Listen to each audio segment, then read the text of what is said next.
안녕하세요. 복동인의 달팽이농장입니다. 오늘은 이게 구독자 저희가 300명, 300명에 대해서 너무 감사드리고요. 오늘은 이제 또 추석 명절을 맞아서 또 좀 다른 얘기를 해보려고 그래요. 그래서 오늘은 이 음식 문화의 수수께끼라는 책을 소개해 드릴까 하는데요. 갑자기 뭐 무슨 웬 책이냐 뭐 이렇게 소개냐 하실 수도 있는데요. 제가 전에 이 달팽이 요리 영상 하나를 전에 올렸거든요.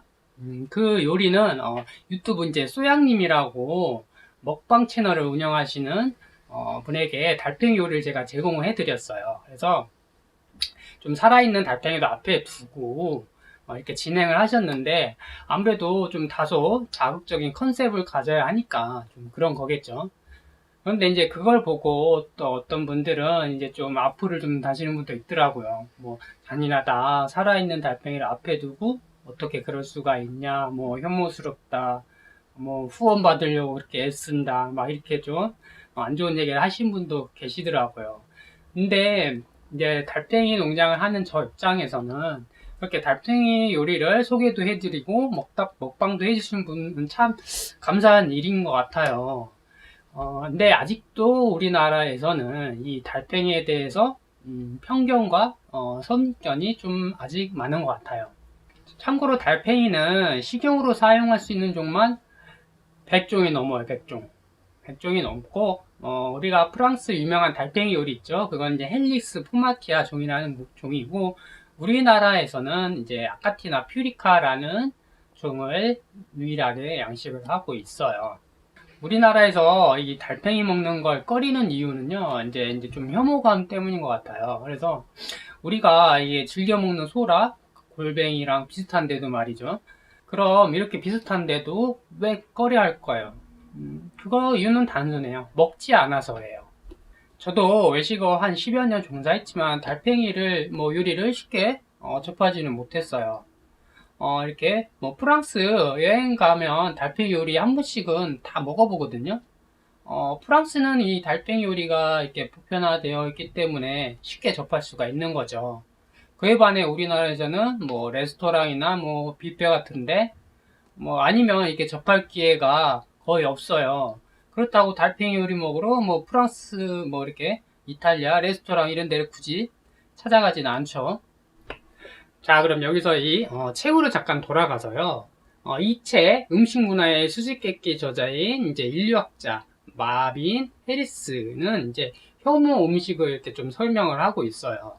우리가 벌레를 먹지 않는 이유는 그것이 더럽고 혐오스러워서가 아니라 우리가 그것을 먹지 않기 때문에 그것을 더럽고 혐오스럽다고 생각하는 것이라고 이렇게 얘기를 해요.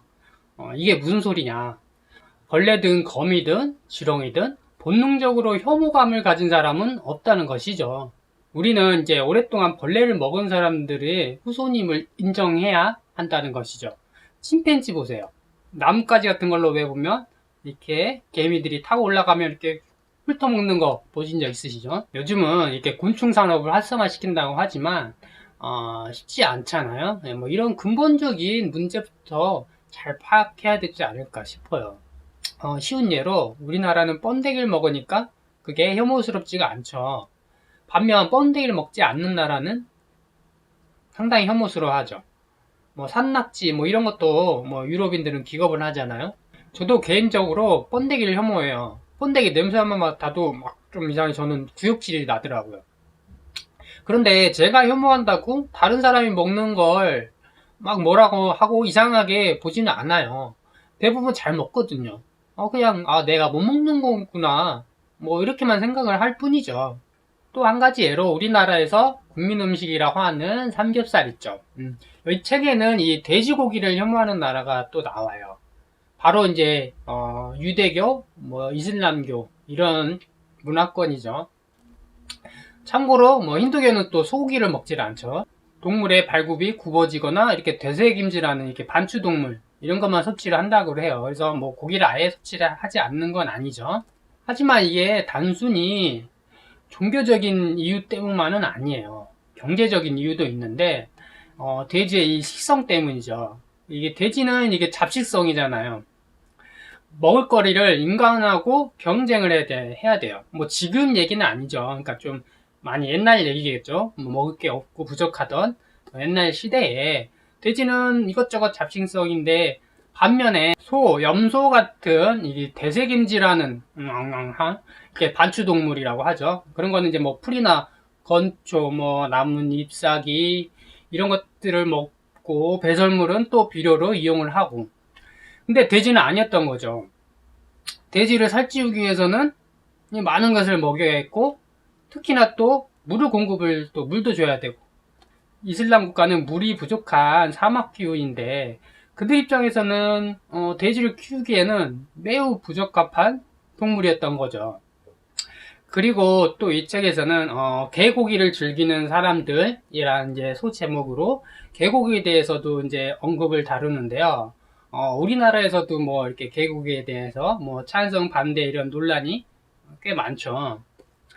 저는 이제 개고기를 반대하는 입장의 이유에 대해서 좀 사실 정말 비논리적이라고 생각을 해요.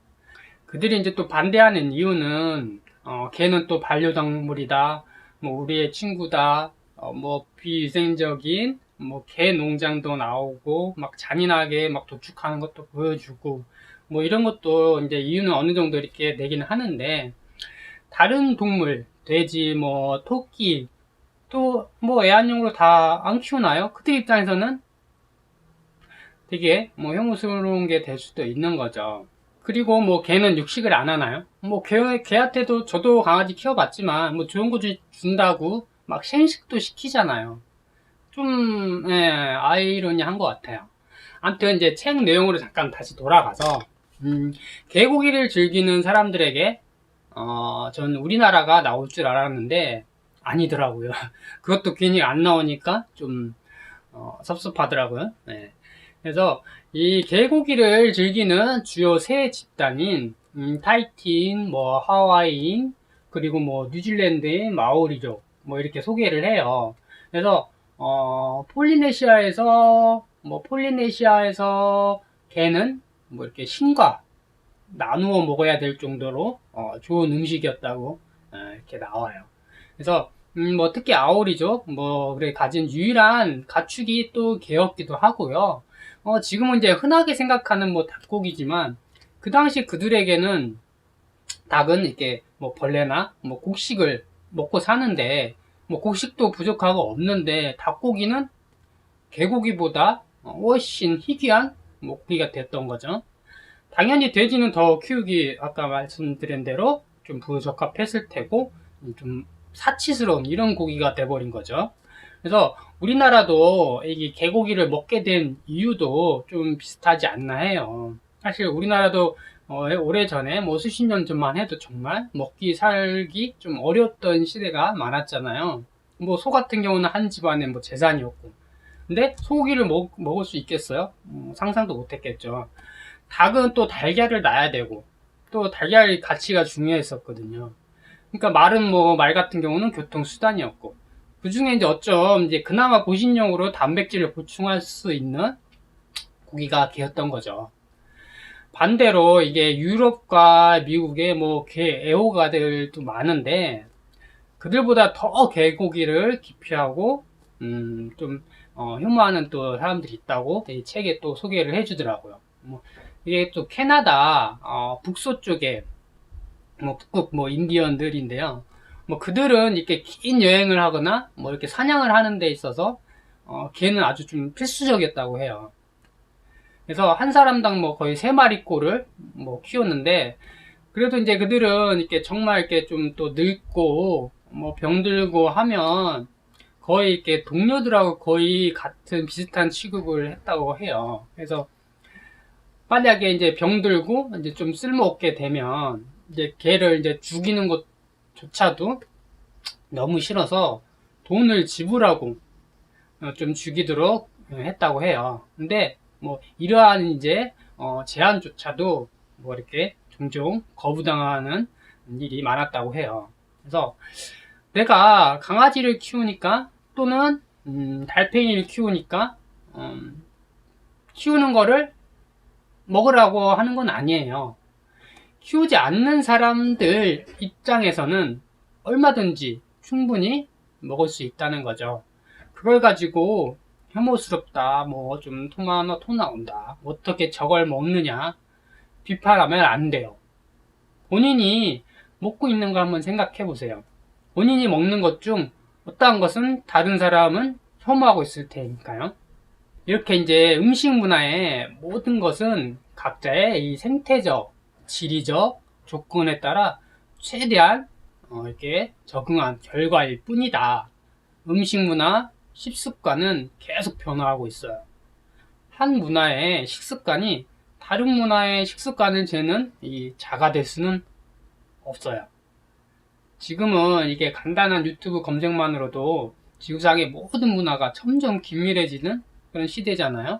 서로에 대한 이 부당한 편견 버리고 각자의 문화적, 전통적을 존중할 줄 아는 우리가 되었으면 좋겠어요. 오늘은 여기까지 음식 문화의 수수께끼에 대해서 한번 얘기를 해봤습니다. 감사합니다.